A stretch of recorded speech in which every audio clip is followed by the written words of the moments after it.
Guys, can you go outside, please? Why can't you go outside? Can you go outside? That should really be a coat. Happy coats don't fit you. You're not too small.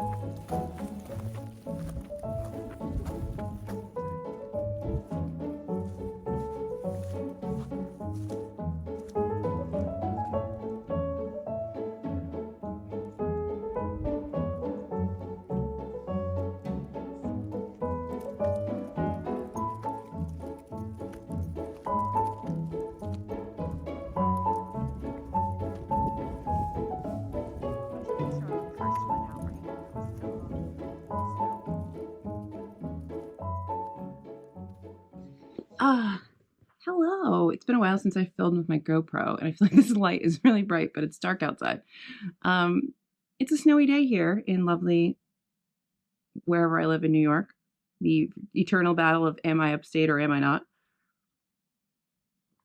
The Hudson Valley. In the Hudson Valley of New York, it's a lovely snowy day. I will have to plow today, but it is a Sunday. It is also the day before I start a new job.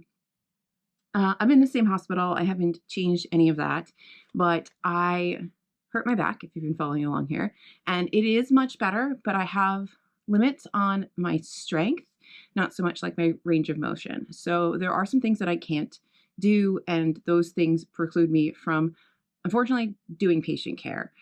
It's been a journey these last couple weeks emotionally, as I have been trying to come to terms with this fact that I am no longer an ICU nurse, that I worked so hard to get to the position I was in, and how much I loved being an ICU nurse, that at this point in time in my career, I physically can't do the job. Even though I love it, like I absolutely love it. I did not leave bedside because I wanted to. I have left bedside because my body told me I have to. I don't really have an option right now. I'll be 42 this year, and it's my second time I've been injured on the same side of my body. Not the same injury in any way, shape, or form, but just like on the same side of my body. So I just am like stacking injuries on one side of my body. I'm going to become lopsided soon. So I had to make some like very tough decisions over the last couple months about what I need to do for my career. So I'm starting a soft nursing job. I'm moving to a more managerial role, like more administrative role, that kind of thing. And I will not be rolling patients around anymore or doing direct patient care. And it breaks my heart, but it's a new adventure, all that. And I'm trying to be hopeful. And I know it's the right decision to make. It just emotionally, I'm still very sad that I'm not going back to the same position I left when I got injured. Because like I said, I love that job. But anyway, that's not the point of this. The point of this is to say that I'm starting that job tomorrow. It's my first Monday in the new role, and to try to distract myself from that today, because I'm home alone today, and I just need to know, I need distraction. So in the beginning of the month, in the beginning of February, I asked you all on all my social media to give me a number from 1 to something to help me pick a book for my February TBR. So we're going to go ahead and actually like pick that book. And my idea is that I will just film a little reading vlog of me reading the book, and it will either be torture or it will be a really great book. I don't know why I didn't tee this up before I was filming. So I had a handful of people respond. Hopefully the next time I do this, it will be like clear what I'm asking for, and then therefore people will be more excited to respond with some numbers. This is the downside of having a small channel, is that sometimes you have small engagement, but that's okay. I threw the numbers into a thing, whatever this thing is called, a number generator, number spinner, name picker. There we go. And wheel of names, and we are going to spin and get a number. And I will then go to my giant list of every book I own, and we will figure out what book that is, and I will be forced to read it. So I think that's pretty self-explanatory. Let's spin the wheel.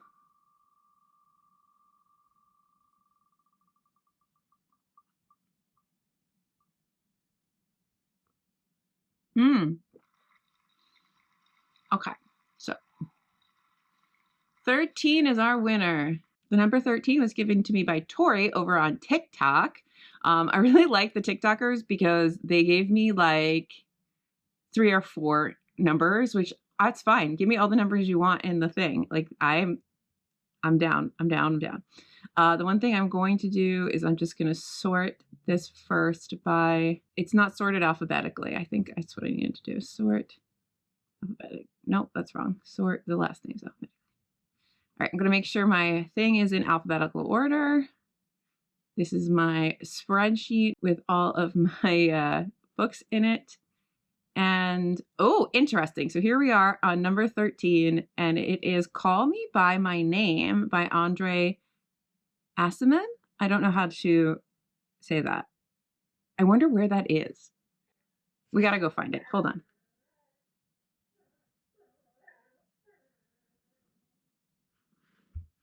Mercy is crying. Can you hear her? She wants me to come downstairs. We are going to come downstairs. Just give me a second. Okay, so it doesn't look like I actually shelved it all the way up there. They are alphabetical for the most part. The problem is, and don't mind the dust, these are all the books I have to shelve. And they are roughly in alphabetical order, so I can find things.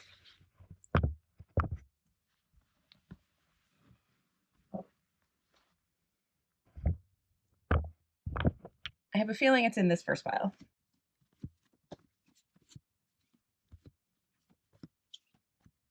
Ooh, I really want to read this. Wow, I haven't been through the AIDS pile in a while. Here we go. Call Me By Your Name. This is actually a good pick. I have a feeling I'm going to like this. Okay, so for anybody who for some reason has no idea what this book is, because I think it's also a movie. Do I do a movie watch as well? I don't know. So yeah, now a major motion picture from Sony Pictures Classics. So this is the story of a sudden and powerful romance that blossoms between an adolescent boy and a summer guest at his parents' cliffside mansion on the Italian Riviera. Oh, this is cute. This is nice because this actually will fit in with the book tag I just did, the Bella Italia tag. Each is unprepared for the consequences of their attraction when during the restless summer weeks, unrelenting currents of obsession, fascination, and desire intensify their passion and test the charged ground between them. Recklessly, the two verge toward the one thing both fear they may never truly find again: total intimacy. Now, I think this has like quite an age gap. It's supposed to be very beautiful. I know people really love this. I'm very excited to read this, actually. This first one, our inaugural one, I think is going to go really well. So the rules are that if I don't like the book, I have to unhaul it. So it's going to go up on Pango. Or if like I read it and it's not something I want to keep, like even if I enjoy it, but I'm like, isn't something I'm going to go back to, it has to go to Pango. Like I can't just like hold on to it and be like, well, maybe. Like I have to be ruthless and decide, does it keep or does it go? So I have a feeling it's going to be a keep, but you never know. I haven't read it yet. So this is the book we're reading. I don't know how long it's going to take me to read it. I'm reading like 97 other things along with it. I will start it at some point today. You will see that B-roll and maybe a little update. Who knows?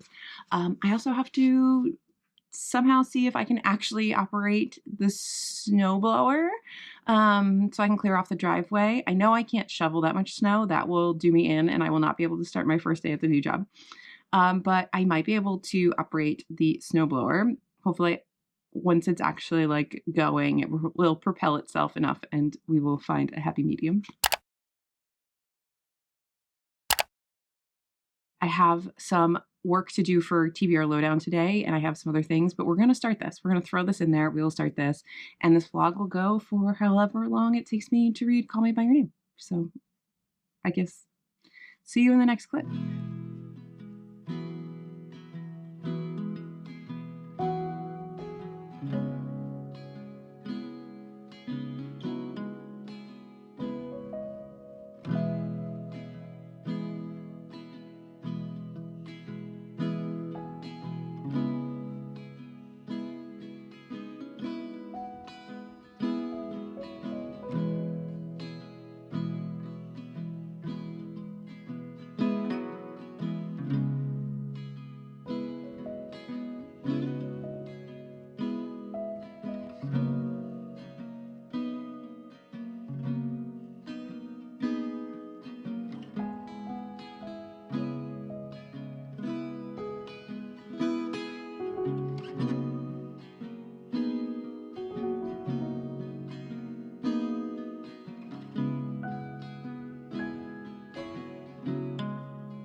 Hello.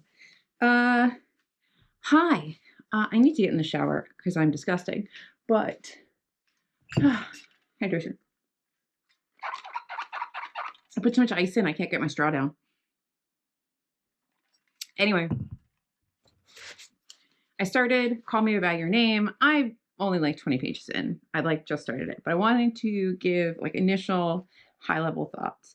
I think the narration's engaging. This young kid who's 17, who's narrating this obsessive infatuation he has with this man that's boarding at his parents' place somewhere in Italy, is interesting. I wonder if we're going to switch any POVs or anything, or if it's all going to be narrated from this 17-year-old. I don't know anything about this book other than the fact that I think the age gap is quite controversial, and I get that. And then I think it's also really well like beloved by a lot of people. I didn't expect the like Jewish part of this. That's kind of interesting to like throw in this dynamic of being the only Jewish people in this town, and then having this man come who's also Jewish, and unlike the family he's renting this place from or he's boarding with, he's very like proudly Jewish. So I don't know how much we're going to get a discussion of being very Jewish in a very Catholic country, but I'm looking forward to that. It is very obsessive. Like these first pages are very much young boy absolutely obsessed with a love interest. It's unhealthy. It's cringy. It's uncomfortable at times because you want to be like, yo, bro.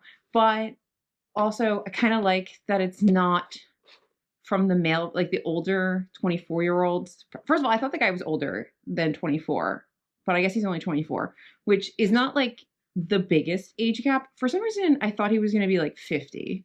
But anyway, at least it's not from the older person's point of view at this point in time, because that would make me really uncomfortable, and I probably wouldn't enjoy reading it unless it was like a Nabokov level of writing.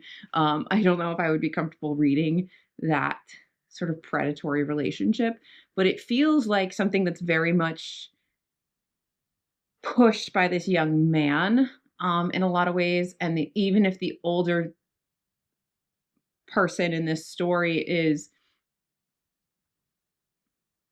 interested in him, he's not the one so far. I mean, it's 20 something pages. So far, he's not the one who's initiating anything. But anyway, I am going to probably read a little bit more, and then I'm going to shower and maybe have some tea and just kind of like relax for my night because I start that new role tomorrow. And yeah, I decided I'm not going to do a newsletter today. I'm just going to enjoy my day. I'm just going to enjoy the night. I'm going to relax. I'm going to try to, you know, get centered and ready for a new gig that I don't know a lot about, that I feel like I'm just stepping off of a cliff and into a fire. So we'll see how I feel about that after tomorrow. But I'll probably read this throughout the week. I don't know. You never know with me. Sometimes I just decide I'm gonna read it really quickly. I saw a receipt in here and I was like, did I buy this? I thought I bought this used. I did buy this used. I was like, because I don't own any of these other books on this Barnes and Noble thing. I'm fairly certain I got this from Pango, and did get it from Pango. But somebody else got some books that day. Interesting. So yeah, that's a lot of rambling. That's where we are. Initially intrigued. I'm initially intrigued. Yeah. It's time for me to hunker down. I was trying to save. Oh, I did save the fire. Okay, the fire was going out. I was trying to save it, and because I was finishing some work on the computer upstairs, and the fire must have gone pretty low. But it looks like I saved the fire. So.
Okay, it is. What day is it, Murphy? It's Tuesday. I am coming in on the 50% mark here. I don't know, man. This is like, I think I have to see how it ends. It's not that it's written poorly. It's not that I find anything particularly like wrong, maybe with the subject. I don't know. I just think that it's very heavy-handed, is what I'm going to say right now. Like, so I know we have a 17-year-old narrator who's absolutely obsessed with this 24-year-old man, right? So like I expect a level of cringe from a 17-year-old boy who is obsessing over somebody, man, woman, whatever. But like it is grating to be in this person's head for we're going on 120 pages now. Like it is a bit exhausting. It's very like it's very one-dimensional. I'm not swept up in anything. I'm not blown away by the language. And because he's a 17-year-old boy who happens to be quite pretentious, his like use of language makes me want to just roll my eyes most of the time. I'm not finding it beautiful, like I said, or profound, or just interesting, or I'm not connecting with it in any way. And I'm also just not connecting with them because it's such a one-sided obsession the way it is written, even though it seems like it's not. Like there is some Oliver's giving this kid some reinforcement, like positive reinforcement, like, but it still feels like a really one-sided obsession. I guess my problem is I'm just finding it grating, like really grating. Um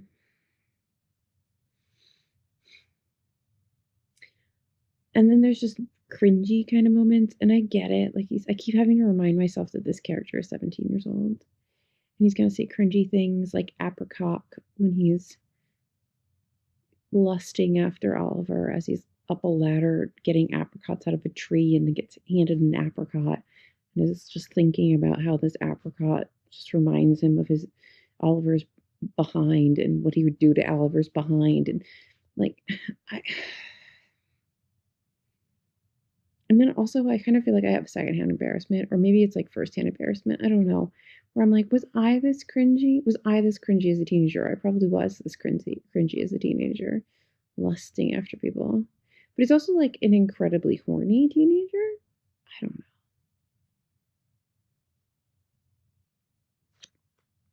We'll see. It's not that long of a book, so I will finish it, and I'm just curious to see what happens. I'm curious to see what this like great love story is, because it's supposed to be is the story of a sudden and powerful romance that blossoms between an adolescent boy and his summer guest at his parents' cliffside mansion on the Italian Riviera. Each is unprepared for the consequences of their attraction when during the restless summer weeks, unrelenting currents of obsession, fascination, and desire intensify their passion and test the charged ground between them. I don't feel the charge. I don't feel it. Clearly other people do because it is well regarded. Recklessly, the two verge toward the one thing both fear they may never truly find again: total intimacy. I just don't feel I don't feel the intimacy. I just feel obsession. I feel it feels lustful and horny, and it just feels like overridden with hormones and not including any like actual knowing of another being. And I'm just not, I don't know. If it's supposed to be somewhat taboo, it's not doing like a Lolita taboo where you're intellectually you know that what's happening is wrong, but you're also swept up in beautiful language and you have to keep pulling yourself back from this weird cognitive dissonance that's going on, this weird clashing that's going on in your brain. It's not doing that. It doesn't feel romantic and in like an actual romancy kind of book way. I don't know, man. I don't know. But I gotta get to bed because I gotta work 3 more days this week. This 5 days a week thing is for the chumps, man. But it's what I can do. Man, I just don't know. And then I have been sort of marking this up. So I'm curious to know if I do get rid of this, will people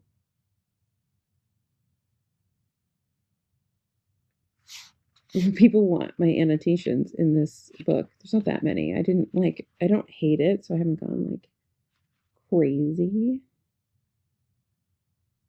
Oh god, the apricot thing. Just looking at some of my flagged things here. Touching the apricot was like touching him. He would never know, just as the people we buy the newspaper from and then fantasize about all night have no idea that this particular inflection on their face or that tan along their exposed shoulder will give us no end of pleasure when we're alone. And then he goes on and on about like the apricot and what it means. And then he goes, the end of that paragraph is, if I dared to bite that far, his apricot. Exactly, Mercy. It's ridiculous. His apricot. Maybe I'm just. He's a 17-year-old boy. I have to remember this. He's a 17-year-old boy. 17-year-old boy. Expect a certain level of cringe.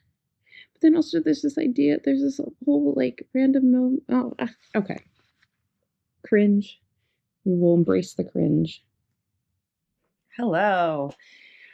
Wow, I feel like this vlog has really come full circle because it is snowing again outside. It is another day and it is still snowing. I keep forgetting that I have to wrap this up. I did finish Call Me By Your Name a couple days ago after work, and I was just too tired at the end of that work shift to hop on here and give you some wrapping up thoughts.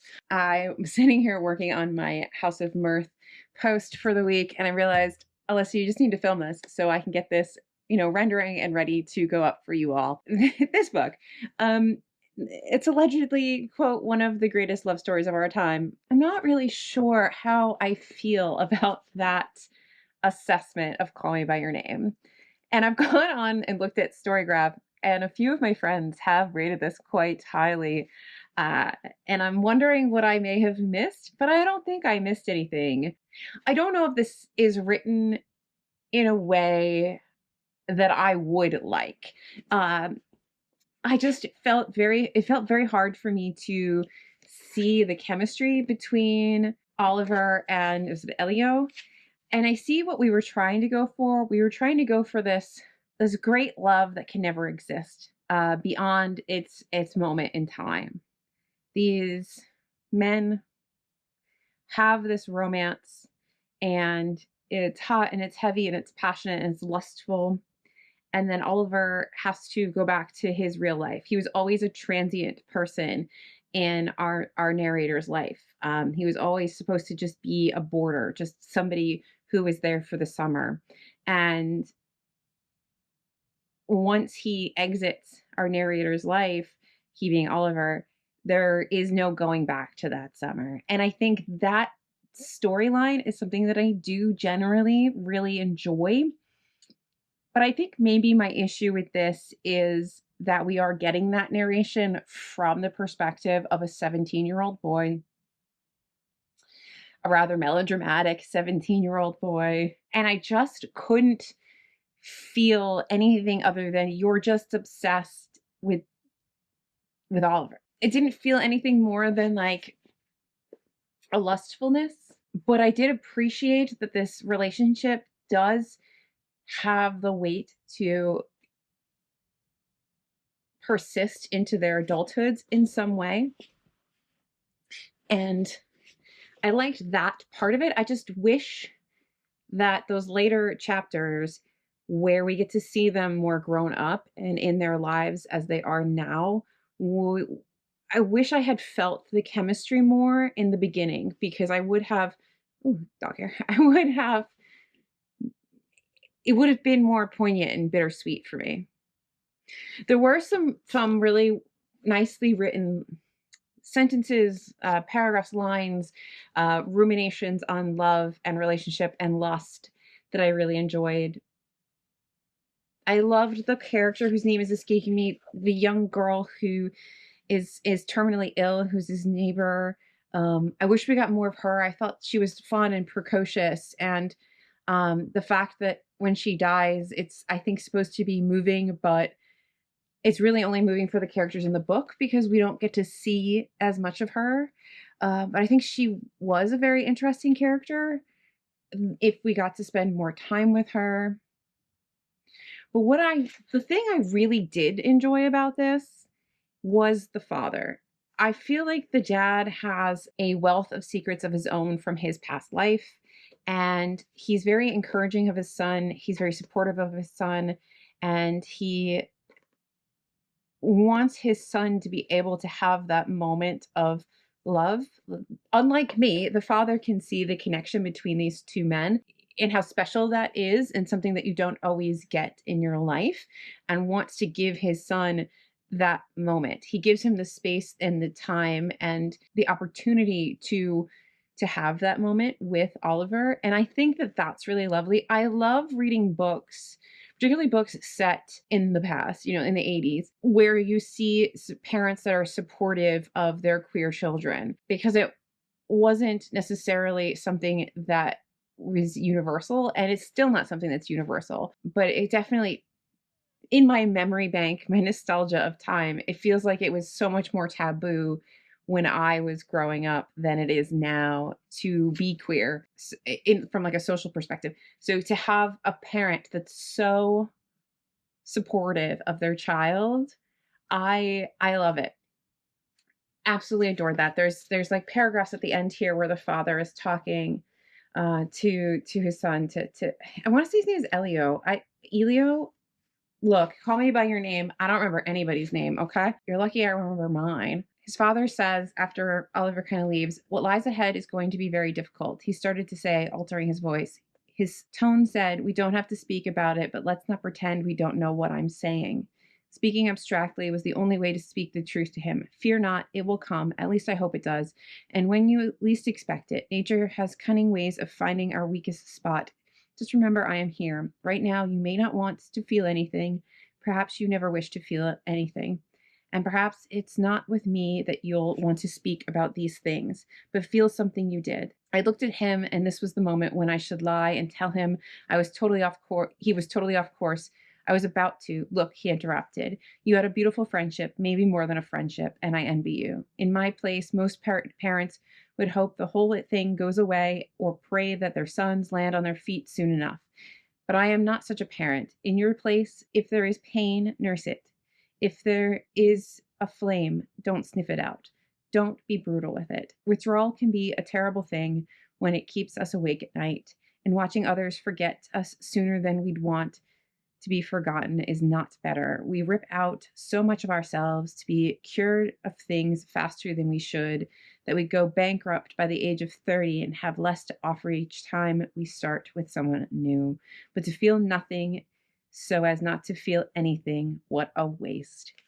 I think that the dad is what saved this book for me, like right at the end. Knight in shining armor came in and saved this for me. And the scenes at the end where we have our characters grown up and interacting with each other, and we kind of get to know what happened to them, and we get to see that they do reconnect in some fashion at the end. I'm trying not to absolutely spoil this. I do enjoy that. I enjoy reading about a beautiful, warm Italian summer while there's snow on the ground. But honestly, I think this is fairly mid, or at least my experience was. I just found it so hard to connect with this chemistry. It felt off for some reason for me, and I don't think it was just because it used the phrase apricot.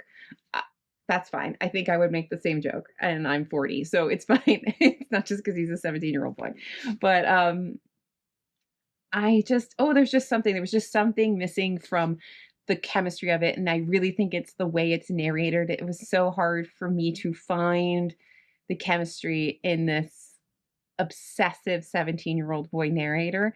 I wonder if maybe if I was a man, would I feel differently? I don't know. Or if maybe if this was two women, I would feel a little differently. Maybe having like a young female narrator, it would be more relatable for me. I don't know. But there was just something missing. There was just something missing for me. So now the problem is, what do I do with my copy? Because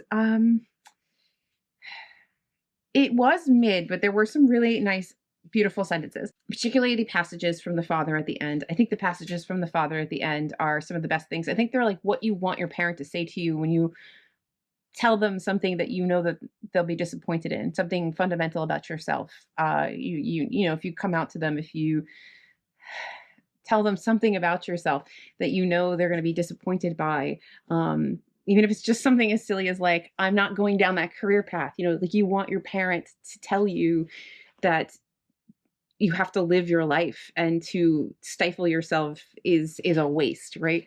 So do I keep it or do I get rid of it? If I get rid of it, it's going to have annotations in it. It'll go up on my Pango with annotations. I think I'm going to keep it because I think I'm going to want to reread this to see if it was a timing thing for me that I didn't connect with this romance element, or if there really is a disconnect between my brain and the story. It was a pleasure to read. Maybe it's a 3.5 stars. I feel like I'm talking myself into this to justify keeping it. I'm going to keep it. I'm going to keep the book on the pretense that I do have to reread it, because I need to revisit this and see if their chemistry becomes more believable when I'm in a different state of mind. So I guess those are my thoughts on Call Me By Your Name. So let me know your thoughts on the book down below in the comments. If you've read it, if you've watched the movie, tell me if it's worth watching, because after reading it, I wasn't like, oh my God, I need to see this, you know, on the screen. And I know I could look this up, and I probably will when I'm done filming this clip, but I do wonder about the sequel to this. It just seems weird that there's a sequel to this. Is it really a sequel, or is it just a companion novel? Is it these men later in life? Is it other characters? Like, is it the father, his past life, whatever this thing is that he's alluding to, or that we think may have happened or not happened in his young life? I don't know. But yeah, those are my thoughts. I hope you enjoyed this little experiment. Thank you for picking a book for me. I will make another short in March, and I'll put it everywhere like I usually do, TikTok, etc. And I will ask you guys to pick another number, and we will figure out what you guys are going to make me read in March. It's not a bad start. I will say that this was not a bad start for this little endeavor of You Choose, I Read. It could have gone a hell of a lot worse. It could have gone better. So I'm hoping that we get like a 5-star out of this year. I want a 5-star read out of this at some point this year. Anyway, I hope you enjoyed this little sort of game, this interactive TBR reading experience. Yeah. I'm a little brain dead today. It was my first week in the new position, and I am tired. I am very, very tired. So anywho, yes, Mercy. Mercy is also tired. Please remember that I have a Substack. You can go over there and follow along every week. Usually every week I put out a roundup of everything I'm reading. It's called SitRep, Situation Report, of everything I'm reading, liking, etc. every week. I'm doing my year with Edith Wharton as well. So there's usually a weekly post. I think for Custom of the Country, I will spread it out a little bit more, because 2 weekly posts is a lot for me. And so we are wrapping up our read of The House of Mirth in February, and we will be starting, that's a lot of W's. We will be starting the Custom of the Country in March. And yep, there are, if you want to support the channel, you can simply like and subscribe. I'm trying to do all this housekeeping, and I'm so bad at it. Memberships are open. I have Patreon. You can, whatever just floats your boat if you want to support in some other way. Otherwise, freebie stuff is like and subscribe, and I'll see you in my next video, whatever it may be, because it's my channel and I can do whatever I want. Bye.